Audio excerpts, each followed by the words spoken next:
오늘 저희가 나누려고 하는 것은 시편 1편입니다. 워낙에 유명해서 이걸 해야 되나 말아야 되나 고민하다가 해야 되겠다 싶었습니다. 율법, 오늘 시편 1편은 아까 잠깐 읽으셨지만 제가 다시 한번 읽으면서 잠깐 시편이 어떻게 되어 있는지 먼저 나누고 난 뒤에 세 가지의 주제를 가지고 이야기하려고 합니다. 다시 한번 띄워주시겠어요? 예. 복이 듯 사람은 악인의 꾀를 쫓지 아니하며 죄인의 길에 서지 아니하며 오만한 자의 자리에 앉지 아니하며 오로지 주님의 율법을 즐거워하며 밤낮으로 율법을 묵상하는 사람이다. 그는 시냇가에 심은 나무가 철 따라 열매를 맺으며 그 잎이 시들지 아니한 같으니 하는 일마다 잘 될 것이다. 그러나 악인은 그렇지 않으니 한낮 바람에 흩날리는 죽정이와 같다. 그러므로 악인은 심판달에 심판받을 때에 몸을 가누지 못하며 죄인은 의인의 모임에 참여하지 못한다. 그렇다. 의인의 길은 주님께서 인정하시지만 악인의 길은 망할 것이다. 아멘. 시편의 구조는 간단하게 설명하면 이렇게 되어 있습니다. 1절부터 3절까지 하나의 유너티로 되어 있고요. 4절부터 6절까지 하나의 유너티로 되어 있습니다. 1절부터 3절에 대해서는 복 있는 자에 대해서 설명하고 있습니다. 복 있는 자에 대해 설명하기를 자신의 악한 생각과 일치하는 악인들과 관계를 맺고 살지 않는 사람이 의인이다. 두 번째는 율법을 통해서 하나님과의 관계를 맺고 살아가는 자들이 복 있는 사람이다. 그리고 더 나아가서 그렇게 산다면 3절에서 모든 것이 형통함을 누리며 사는 사람들이다. 4절부터 6절에 악인에 대해서 설명하기는 열매 없는 인생, 복을 누리지 못하는 인생을 사는 사람들이다. 또 혹독한 심판을 통해서 의인의 모임에서 제외된 사람들이다. 그리고 마지막으로 하나님께서 악인의 길은 인정하지 않는다 라고 이야기하고 있습니다. 어떤 사람들은 1, 2절을 묶어서 또는 3, 4절을 묶어서 5, 6절을 묶어서 설명하는 사람도 있습니다. 어찌됐건에 1절부터 6절까지는 전체 복과 악, 그리고 악인과 의인이라는 두 비교를 통하여서 말씀을 증거하고 있습니다. 마지막 6절에 보면 재미있는 말이 나오죠. 6절을 다시 한번 읽어볼까요? 의인의 길은 주님께서 인정하시지만 악인의 길은 멸망할 것이다. 결국은 인생을 두 갈래의 길로 이야기하고 있습니다. 하나는 무슨 길이라고요? 의인의 길. 하나는 악인의 길. 길에 대해서 이번에 설명하고 있습니다. 길이라는 것은 여러분 생각해 보시면 아시겠지만 길이라는 건 갑자기 생기는 게 아니죠. 그죠? 산길을 가다 보면 갑자기 오솔길 같은데 길이 나와 있는데 그 길을 가만히 보면 동물이 지나갔건 사람이 지나갔건 한 번, 두 번, 세 번 수많은 시간을 반복하면서 지나가야 하나의 길이 만들어지는 겁니다. 오늘 악인의 길과 의인의 길도 마찬가지로 여러분이 혼자 떨어져 있는 삶을 사는 게 아니라 과거로부터 많은 사람들이 악인의 길을 걸어갔던 사람들이 있고 의인의 길을 걸어갔던 사람들이 있다는 겁니다. 많은 사람들이 그 길을 걸어가서 이게 의인의 길이고 이게 악인의 길이라는 것을 확실하게 만들어뒀다는 겁니다. 여러분에게 시편 기자는 1절부터 6절까지를 다 읽어주면서 여러분은 과연 의인의 길을 선택하시겠습니까? 아니면 악인의 길을 선택하시겠습니까? 이렇게 물어보는 겁니다. 여러분 혹시 영화 매트릭스라는 걸 좋아하십니까? 혹시 보셨나요? 매트릭스라는 영화? 혹시 안 보신 분 혹시 계세요? 안 보셨습니까? 너무 거룩하게 사셔서 그래요. 99년도에 매트릭스 1이 처음 나오고 그 다음에 이제 2, 3까지 다 나왔는데 1이 나왔을 때 99년도에 굉장히 충격이었습니다. 그 매트릭스의 영화를 볼 때에. 여러분 매트릭스에 굉장히 유명한 장면들이 많습니다. 여러분들은 그 중에 어느 장면을 좋아하실지 모르겠는데 혹시 제일 처음에 나오는 그 트리니티가 360도 이렇게 합권하는 거 있잖아요. 360도 딱 돌면서 발차기 하는 장면이 혹시 인상적인지 아니면은 모피어스를 구하기 위해서 네로하고 그 다음에 트리니티가 그 건물에 들어가는데 총싸움을 하잖아요. 막 쏘는데 막 건물 막 이렇게 벽 타고 올라가면서 총 쏘고 막 그죠? 마지막에 막 1층에 탁 이렇게 총 여기 탁 해갖고 이제 이 기둥들은 다 무너져 내리고 마지막에 탁 기둥이 하나 떨어지는 굉장히 인상적입니다. 그리고 올라갔는데 네오가 요원들이 이제 총을 피하는 이게 가장 유명한 장면이죠, 그죠? 예.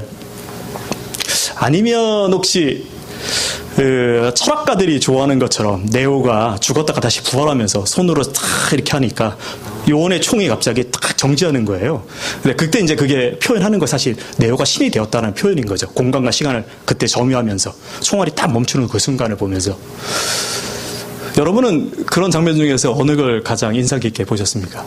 사실 제가 가장 인상 깊었던 거는 물론 이런 것들 다 인상 깊었지만 초반부에 나오는 장면이었어요. 모피어스와 네오가 모피어스의 왼손에 파란 약을 오른손에 빨간 약을 헤드셋이 있어도 좋았을 건데 예, 양쪽 손에 빨간 약 파란 약을 내보이면서 네오에게 질문하는 겁니다. 네오, 네가 만약 파란 약을 먹는다면 네가 이제까지 진리에 대해서 탐구하던 그 모든 것을 정지하고 이제는 멈추고 원래 너는 매트릭스 세계 속에서 갇혀 살면 돼. 근데 네가 만약에 빨간 약을 선택한다면 너는 그 거짓의 세계에서 이제 진리의 세계로 돌아갈 거야. 어느 약을 먹겠니? 여러분 같으면 어느 약을 드시겠습니까? 아무 걱정이 없는 매트릭스 세계로 가시겠습니까? 근데 알고 봤더니 온통 걱정투성이인 현실의 세계로 오시겠습니까? 오늘 사실 시편 1편은 우리에게 그거에 대한 질문을 던지고 있습니다. 시편 3절, 4절을 다시 한번 읽어보겠습니다.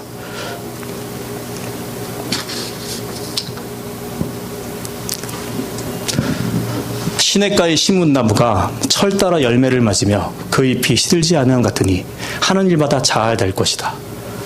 그러나 하기는 그렇지 않으니 한낮바람에 흩날리는 축정이와 같다. 이 말만 들으면 굉장히 아름다운 시 아닙니까? 세상의 모든 게 다 형통스럽고 그리스도인의 삶은 다 잘 될 것 같은, 그렇게 사실 기록하고 있습니다. 실질적으로 그렇습니다. 그렇지 않습니까? 저 시냇가에 심은 나무라는 것은, 시냇가라는 것은 사실 저게 히브리어로 찾아보면 우리가 생각하는 자연스러운 시냇가가 아니에요. 누가 개간을 한 거예요. 개간을 해놓고 심었다고 돼 있는데 심은 나무가 사실은 심기운 나무예요. 그러니까 누군가 목적을 가지고 거기다 심어놨기 때문에 그 나무는 절대 물 걱정을 하지 않는 거예요. 하나님이 우리의 삶을 그렇게 만드셨다고 지금 저렇게 얘기하고 있는 겁니다. 그래서 시절을 쫓아서 과실을 맺게 되고 그리고 모든 것이 형통할 거라 이렇게 얘기합니다. 달라스에 사시는 분들은 잘 아실 겁니다. 제가 처음에 달라스 왔을 때 놀랬던 거는 아유 이게 왜 이렇게 덥니? 이 동네가. 저는 이제 살기 좋은 버지니아에 있었는데 사계절이 뚜렷한 이 동네 왔더니 두 계절밖에 없더라고요. 느낌이 춥거나 덥거나 두 개밖에 없어서 아 왜 이렇게 힘드니 그랬는데 여기 와서 보니까 야 햇빛이 그렇게 막 40도 넘게 가가지고 너무너무 뜨거운데 이 나무들이 어떻게 살까? 봤더니 깜짝 놀랐어요. 다 뭐가 이쪽이 뭐죠? 그게 물이 이렇게 주는 거, 그 호수. 예. 그게 다 돼 있더라고요. 그래서 야 시편에 있는 3절의 말씀이 진짜 똑같은 거구나. 누가 물을 주고 있는 거예요. 그렇게 해서 풍성하게 그 나무를 살리고 있는 겁니다. 근데 반대로 악인의 삶이라는 거는 아무것도 근거가 없는 쭉정이와 같은 인생으로 심판 때 날아간다고 이렇게 설명하고 있습니다. 우리가 이 얘기만 들으면 야 인생은 정말 살만한 것인가 보다 이렇게 생각이 들 것 같습니다. 그런데 시편을 잠깐만 벗어나 보면 시편 1편을 잠깐만 벗어나 보면 2편부터 신의 다른 이야기가 나오기 시작합니다. 2편 1절을 제가 읽어보겠습니다. 어찌하여 문나라가 술렁거리며 어찌하여 문민족이 헛된 일을 꾸미는가? 어찌하여 세상의 임금들이 전선을 펼치고 어찌하여 통치자들이 음모를 함께 꾸며 주님을 거역하고 주님과 그의 기름 부은 자를 거역하면서.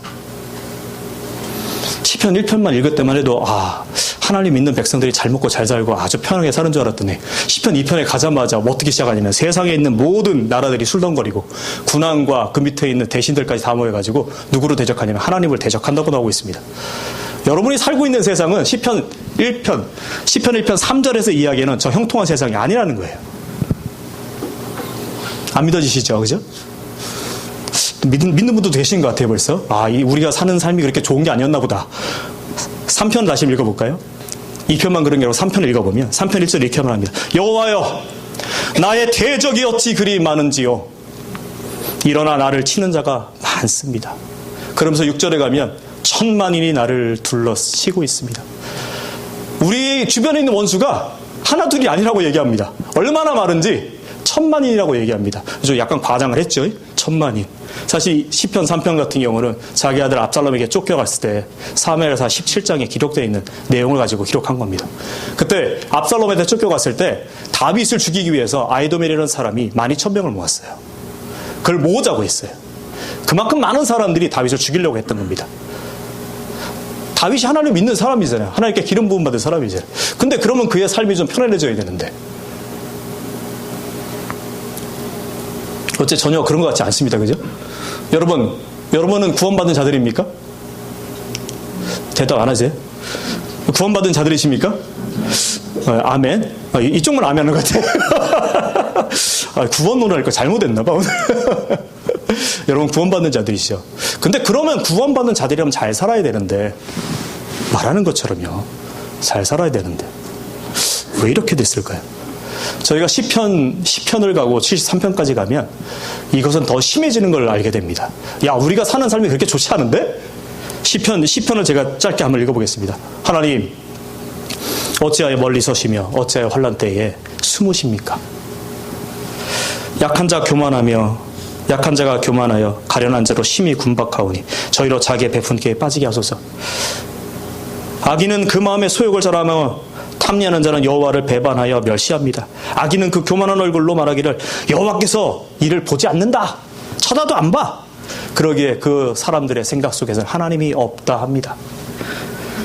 주의 심판은 너무나 높아서 언제 올지 모르기 때문에 그들의 알력이 미치지 못한다고 하는데 그들은 그걸 보지 못한다고 하는데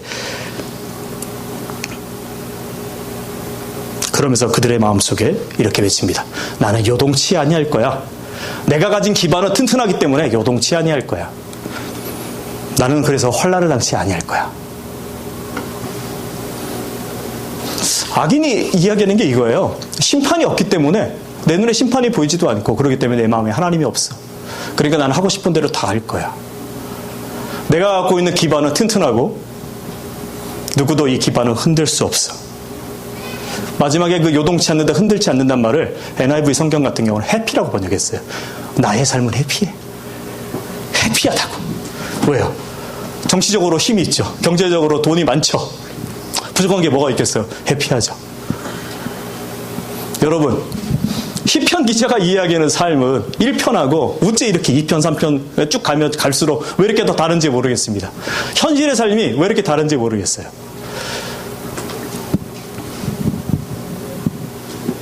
다시 한번 질문하겠습니다. 여러분, 이 손에 빨간 약이 있고요. 이 손에 파란 약이 있습니다. 이 손에 의인의 길이 있고요. 이 손에 악의 길이 있습니다. 의인의 길은 말씀한 것처럼 그렇게 좋아 보이지 않습니다. 고난 가운데 있는 것 같아요. 악인의 길은 심판받은 것처럼 보입니까?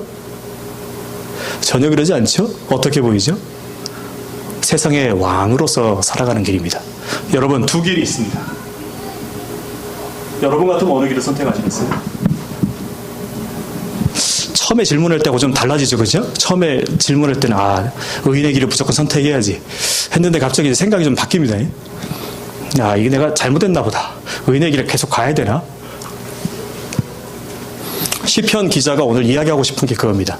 너희가 정말로 축복된 삶이 무엇인지 알고 있니? 하나님의 복이 무엇인지 알고 있니? 그 복에 대해 개념을 바꿔주고 싶은 거예요. 저 화평이란 복이 그럼 언제 오느냐? 사실 그거에 대해서 얘기하고 싶은 거예요. 형통하다는 그 복이 언제 오느냐? 그거에 대해서 얘기하고 싶은 겁니다. 이스라엘 백성들은 저 말을 읽었을 때, 저 시편의 문구를 읽었을 때 그들은 너무나 잘 알고 있었습니다. 신명기 28장에 가면 모세가 마지막에 느보산에서 자기가 죽기 전에 이스라엘 백성들에게 설교를 합니다. 그 마지막 설교의 28장은 크게 1절부터 15절까지는 너희들이 하나님의 말씀을 잘 지키면 이런 복을 받을 거다. 너희들이 들어가도 복을 받고 나가도 복을 받고 너희의 몸은 건강하고 너희들이 갖고 있는 가축들은 너보다 번성하고 너무너무 잘 될 거다. 근데 15절 이후로 쭉 가면 그때부터 너희들이 만약에 이 말씀을 지키지 않는다면 너희들은 병도 들고 가축도 잃어버리고 너희 집안도 힘들어지고 안 좋을 거야. 그렇기 때문에 이 사람들이 저 시편 1편 읽었을 때에 저 복이라는 건 실질적으로 이 세상에 있는 물질적인 축복이라고 생각을 했을 거예요. 그런데 그 축복이 바울이 발견한 축복은 그거를 뛰어넘는다는 걸 알게 됩니다. 아니, 바울이 아니죠. 다윗이요. 다윗이 발견한 축복은 뛰어넘는 걸 알게 됩니다. 다윗은 그 신명기 28장에 나오는 그 복 중에서 사실은 가장 중요한 28장 9절을 선택했던 거예요. 28장 9절은 뭐냐면 내가 너희 하나님이 되겠다는 겁니다. 그 약속은 출애굽기 19장에서 처음에 출애굽한 백성들에게 주었던 하나님의 약속이었습니다. 나는 너희의 백성이 되고 너희는 내 백성이 될 거다. 그러므로 아까 얘기했던 물질적인 축복은 그냥 따라오는 거다. 너희들이 그 물질적인 축복을 따라 사는 게 아니라 나와 너와의 관계에 대한 축복을 받은 거지, 너는 나의 자녀가 되는, 아브라함에게 약속했던 그 후손의 자녀가 되는 축복을 받은 거지 물질에 대한 축복을 받은 게 아니야. 그럼 또 질문을 하겠죠. 그럼 우리가 가진 물질은 뭡니까? 우리는 물질의 소유가 없습니까? 그런 게 아니죠. 물질을 더욱더 많이 가져야 됩니다. 욕심이 없는 자가 가장 물질에 대해서 소유를 많이 해야 된다고 그랬어요. 옛날에 장기려 박사가 그런 얘기했습니다. 가장 욕심이 없는 사람이 가장 많은 물질을 소유해야 된다. 그런 얘기를 했습니다. 그래야 되겠죠? 왜 그랬을까요? 그래, 나눠주죠. 자기를 위해 쓰지 않겠죠. 그렇기 때문에 가장 많이 있는 사람이, 가장 욕심이 없는 사람이 가장 많이 가져야 되는 겁니다. 오늘 이스라엘 백성에게 하나님과의 관계를 알려주고 난 뒤에 물질에 대해 설명하는 건 뭐냐면, 이 물질을 통하여서 너희가 나의 자녀됨을 확인해 보라고 얘기한 겁니다. 물질 자체가 목적이 아니라 물질을 통해서 주변을 얼마큼 너희가 풍성하게 할 수 있느냐, 그걸 알아보려고 한 거예요. 그래서 율법의 그 조항이 잘 지켜졌냐 안 지켜졌냐는 어디에서 결정이 나는 거냐면, 사회에서 가장 약하고 연약한 자들이 있는 곳, 그게 어디요? 성경에서 맨날 뭐라고 하냐면 그거를 고아와 과부와 가난한 자와 나그네라고 얘기하는 겁니다. 그 사람들이 잘 사는 걸 보고 너희들이 하나님의 말씀을 똑바로 살아가는구나 라고 이야기한다는 겁니다. 오늘 시편의 기자는 저희들에게 그걸 요구하는 겁니다. 너희들의 복의 개념을 바꿔라. 너희들이 형통하다는 것은 사실은 뭐다? 하나님과의 관계가 올바로 되고 이 물질을 똑바로 사용할 때 너뿐만 아니라 주변에 있는 사람들이 같이 잘 사는 그런 형통을 얘기한다는 겁니다. 말씀을 좀 더 들어가 보면, 그러면 우리가 그 형통한 삶을 위해서 이야기하는 게 무엇이냐면, 가장 중요한 건 뭐냐면 하나님이 심판의 하나님으로서 마지막에 오신다는 거예요. 심판의 주로서. 여러분, 종말을 기대하십니까? 예수님 다시 오시길 기대하세요? 정말요? 정말 기대하세요? 저는 안 했는데. 전 별로 이렇게 기대가 안 되더라고. 너무 살기 좋으니까. 고난도 별로 없고. 사실 고난이 많은 사람들이 아마 더 많이 기대가 될 겁니다. 아마 선교 현장에 계신 분들이 더 많이 기대되겠죠. 저희 시편 1편 5절 6절 좀 띄워주시겠어요?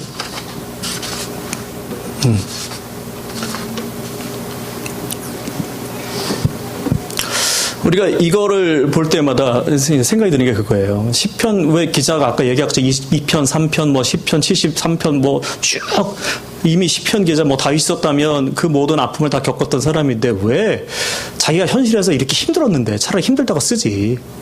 에? 왜 그렇게 쓰지 않고 이렇게 3절, 4절처럼 아름답게 시를 썼을까? 사실 그가 깨달은 거는 이 5절, 6절에 있는 거예요. 그가 깨달은 것. 그 깨달은 내용이 뭡니까? 그러므로 악인은 심판을 받을 때에 뭐하지 못하고 몸을 가두지 못하고, 죄인은 의인의 모임에 참여하지 못한다. 의인의 길은 하나님께서 인정하시지만 악인의 길은 망할 거다. 심판을 기대했다는 거예요. 심판의 시각으로 현재를 바라본 겁니다. 그러니까 현재를 현재 그대로 보는 게 아니에요. 이게 중요합니다. 여러분이 여러분의 삶을 살 때에 현재를 현재 그대로 보는 게 아닙니다. 중요한 건 어느 시각으로 받냐면 저 심판의 시각으로 볼 때에 이 세상이 달라 보이는 거예요. 그때서 하나님의 심판의 때를 기대할 때에 이 현재가 달라 보이는 거예요.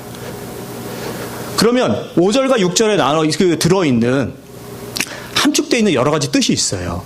거기 보면 제 7가지로 한번 분석을 해봤는데, 첫 번째 뜻은 뭐냐면 무엇과 무엇이 있다. 세상에는 악인과 누가?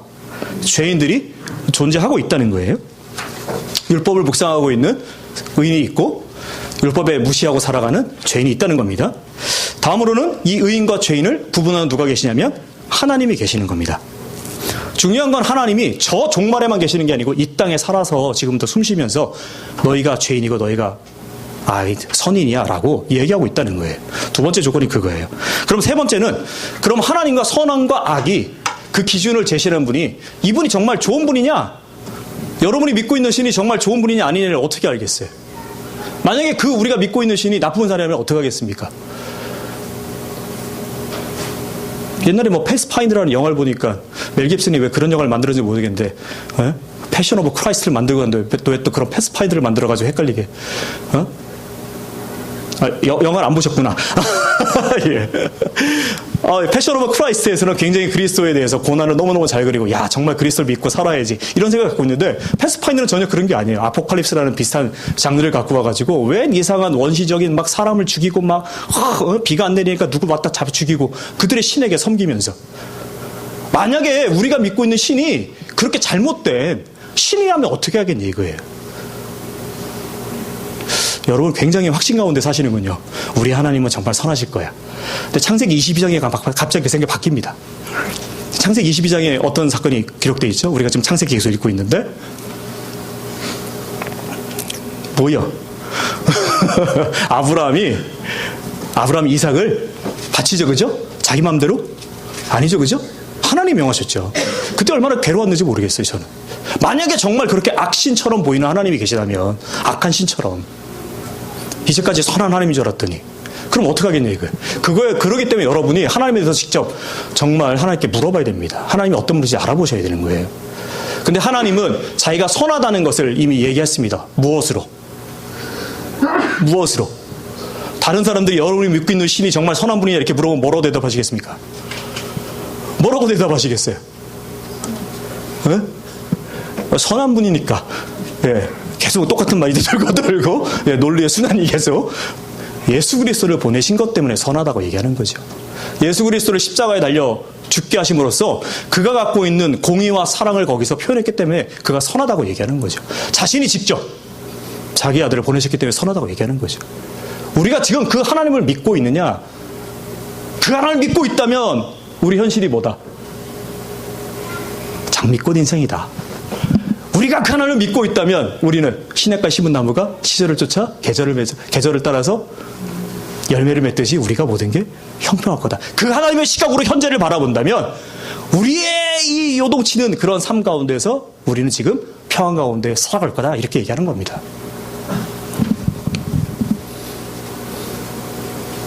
여러분, 하나님 믿으십니까? 아멘. 하나님 그러면 종말에 하나님은 오실 걸 믿으십니까? 아멘. 그 하나님이 지금 살아서 여기 역사하시는 거 믿으십니까? 아멘. 그렇기 때문에 그 하나님 역사하시기 때문에 아까 10편, 2편, 4편 계속 얘기했던 그런 어려운 가운데서도 뭘 잃지 않습니까? 평안함을 잃지 않는 거죠. 시편 기자는 여기서 더 나갑니다. 다시 1편, 시편 1편 1, 2절을 다시 읽어보겠습니다. 1, 2절. 이거 시간이 없어서 이거 통과하고요. 넘어가 주시고 1, 2절. 자, 복 있는 사람은 악인의 길을 따르지 아니하며 죄인의 길에 서지 아니하며 오만한 자의 자리에 앉지 아니하며 오로지 주님의 율법을 즐거워하여 밤낮으로 율법을 묵상하는 사람이다. 시편 기자가 사실 문제를 제기한 건 3, 4절에서 제기했어요. 너희들이 받고 있는 그 행복이 진짜 행복인가? 그거에 대해서 의문을 제기하고 그러지 않다. 원래 행복은 무엇이다? 하나님과 관계를 맺고 있는 자녀됨의 축복이다. 그리고 너희들에게 주어진 물질은 그 행복을 만들어가기 위해서 사용되기 위해서 주어진 것이다. 그러면 우리가 이 살아가는데 정말 그렇게 행복한 삶을 살 수 있습니까? 라고 물어보니까 5절 6절에서 하나님을 믿어라. 종말에 계신 하나님, 그 전능의 하나님을 믿어라. 그러면 너희가 지금 바라보고 있는 세상이 현재 그대로 보이지 않고 어떤 시각으로? 하나님의 시각으로 보일 거다. 그럼 하나님께 물어보는 거죠. 하나님, 우리가 하나님의 시각으로 바라본다는 것 대체 무엇입니까? 우리가 지금 생각하는 것이 하나님의 시각이 맞나요? 여러분 생각하는 게 하나님의 생각과 일치합니까? 어때요? 내가 생각하는 게 하나님의 생각이야 라고 말할 수 있는 분이 있나요? 그런 고민 안 해보셨죠, 그죠? 저는 맨날 합니다. 이게 정말 하나님 뜻일까? 네. 맨날 하나님께 물어봅니다. 맨날 그래서 이러지도 저러지도 못하고 맨날 이렇게 서성서성 거리고 있는데 그러다 어느 날 갑자기 한 번 딱 이렇게 계시감으로 올 때마다 야, 이게 하나님 뜻이구나. 공부 열심히 해야지. 그래서 하나님 날 여기다 보내주신 뜻에 맞게 잘 살아야지. 이렇게 또 생각합니다. 아까 얘기했던 그 심판의 하나님에 대해서 하나님이 심판하신다고 하는데 어떤 기준을 주셨을 거 아니에요. 뭔가 누가 선이고 누가 악인가에 대해서 그 기준에 대해서 시편 1, 2절은 이야기하고 있습니다. 무엇이라고? 율법을 묵상하냐 안 하냐 그거를 기준으로 삼는 거예요. 율법을 묵상하느냐 아니면 율법을 묵상하지 않느냐. 율법을 묵상한다는 것은 단순히 그냥 성경 읽는 게 아닙니다. 말씀 읽는 게 아니에요. 제가 율법에 대해서 여러 가지 많은 측면이 있지만 오늘은 딱 두 가지만 가지고 이야기하겠습니다. 하나는 율법이라는 것은 하나님의 성품이 들어있는 것이죠. 그죠? 그 얘기는 하나님의 생각과 뜻이 거기에 담겨 있다는 겁니다. 그러니까 율법을 묵상한다는 것은 단순하게 얘기하면 우리가 갖고 있는 생각과 가치관을 내려놓고 누구의 말씀을 하나님의 생각과 가치관을 받아들인다는 뜻이죠. 그렇게 하는 사람에게만 3절, 4절에서 얘기하는 하나님의 축복이 거기 임하는 거죠. 그것을 가지고 세상을 바라보니까 야, 그렇구나 라고 생각이 드는 거죠. 이 하나님의 뜻을 가지고 살아가는 것을 실패한 사람이 있습니다. 여러분이 너무너무 잘 아는 사람이에요. 창세기 3장에 나오는 사람입니다. 아담과 하와예요. 아담과 하와가 하나님의 선과 악을 알고 있었답니다. 그죠? 성경에 그렇게 써있잖아요. 선과 악을 알고 있는데 근데 실패했어요. 퀴즈를 한번 내야 되겠네. 아담과 하와가 선과 악을 언제 깨달았을까요? 자, 사지선다로 하겠습니다. 하나님이 선악과를 따먹지 말라고 선악을 알게 하는 과실의 열매를 먹지 말라고 얘기했을 때 알고 있었다. 이게 1번. 자, 2번. 하와가 배마, 사탄이 들어서 숨어들었던 뱀하고 대화할 때 선과 악에 대한 개념을 그때 알게 되었다. 3번. 선과 악을 따먹고 난 뒤에 알게 되었다. 자, 4번. 다 틀렸다.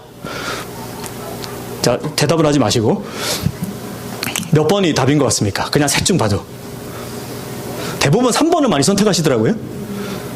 네, 그거는 3장 22절을 근거로 해서 우리처럼 그가 선과 악을 알게 되었다 이렇게 얘기하는 거에 근거로 해서 사실은 1번이죠. 하나님이 선이세요. 하나님이 선이시고 하나님이 선이시기 때문에 하나님이 말씀하시는 게 선입니다. 그리고 하나님 말씀한 대로 이루어지는 게 그게 선이에요. 그게 창세기 1장에서 나오는 반복된 구조예요. 빛이 있으라 하심에 빛이 있었고 그것을 보아서 하나님이 선하다, 좋았다라고 이렇게 얘기했습니다. 그게 계속 반복돼요. 7번이나. 그러면서 세상 만물을 바라보시면서 마지막에 자기가 만든 그 세상이 자기 뜻대로 잘 되어 있는 걸 보고 이야 좋구나, 굿, 히브리어로 토부 이렇게 말했다 이겁니다. 토부, 좋구나. 선이란 게 무엇이냐면 다시 한번 정리하겠습니다. 하나님이 선이시고 하나님 말씀하신 게 선이시고 그 다음에 하나님이 말씀하신 대로 행하는 게 선입니다. 아담과 하와는 선과 악을 언제 알았냐면 선악을 알게 하는 나무의 실과를 먹지 말라고 얘기할 때 알고 있었던 거예요. 그러면 3장 22절에서 선과 악을 알게 되었다. 우리처럼. 그거는 무슨 이야기일까요? 선과 악이 하나는 하나님의 선과 악의 기준이 있고 다른 하나는 뭐예요? 사탄이나 인간이 만든 선과 악의 기준이 또 하나 생겼다는 겁니다.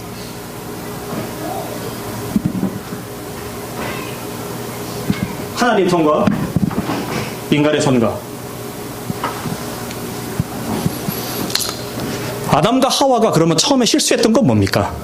하나님의 명령이 떨어졌을 때 뱀이 옆에 찾아왔잖아요.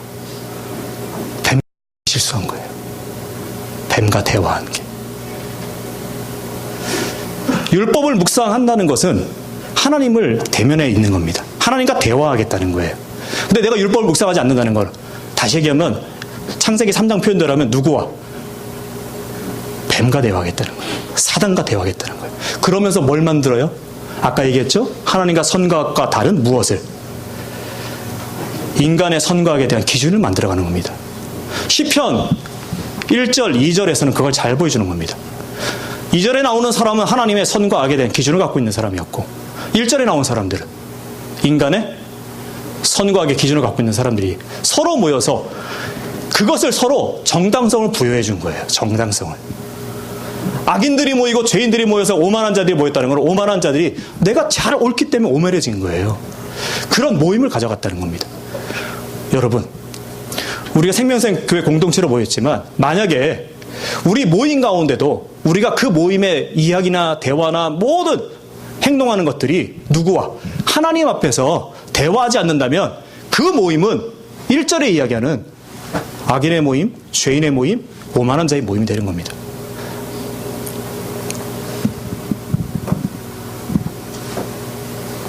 여러분 스스로가 먼저 하나님의 말씀 앞에 무릎 꿇는 자들 되길 정말 바라겠습니다.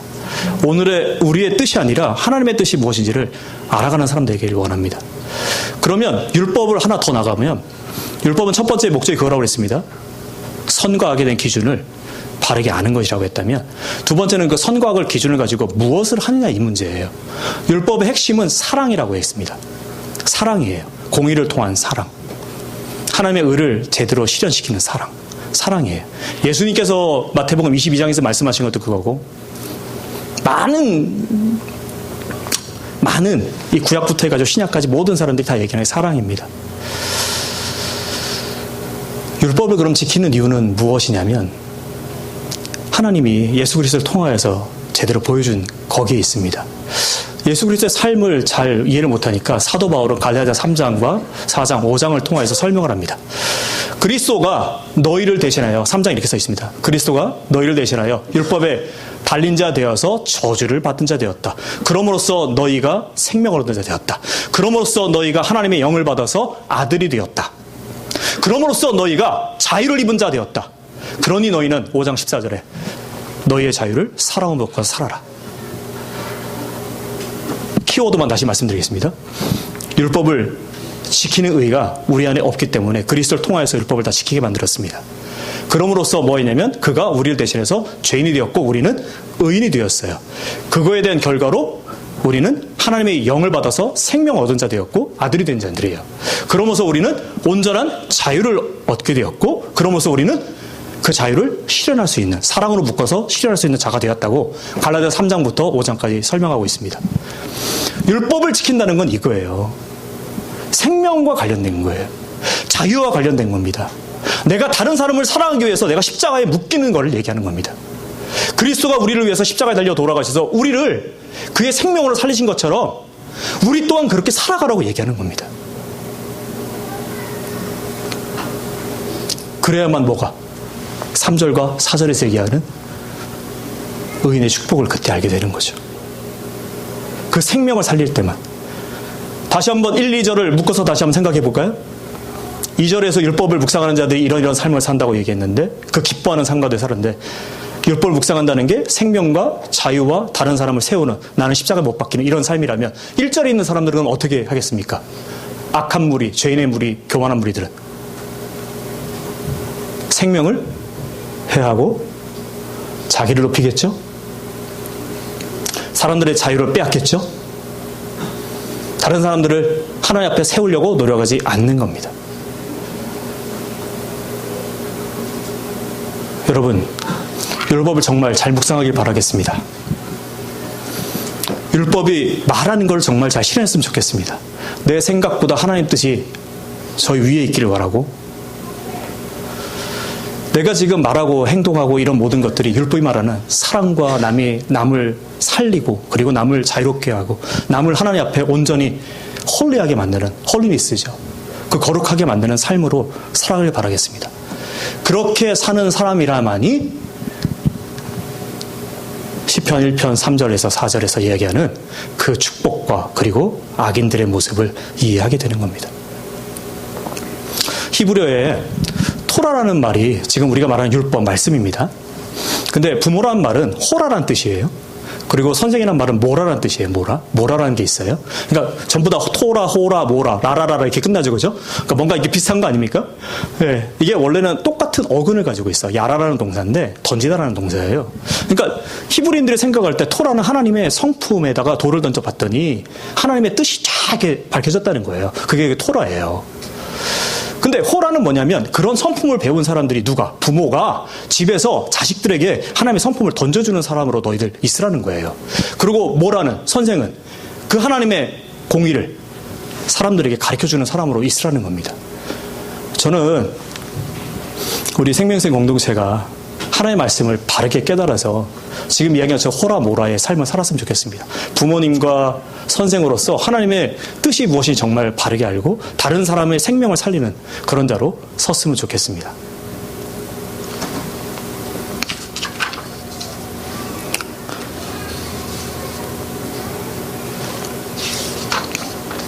마지막으로 제가 말씀을 다 정리하면서 마치도록 하겠습니다.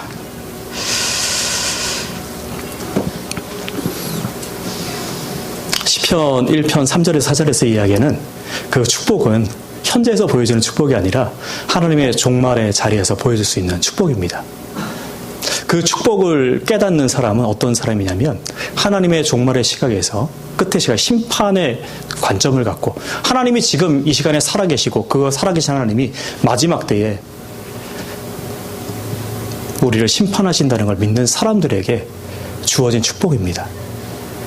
그리고 그 축복에 대해서 내가 어떻게 살아갈까 고민하고 있는 사람들, 그 율법을 묵상하는 사람들, 하나님의 뜻이 내 뜻보다 위에 있고 하나님의 율법을 바르게 실현할 수 있는 사람들, 생명과 자유를 위해서 다른 공동체를 살리기 위해서 고민하고 있는 사람들에게 주어진 축복입니다.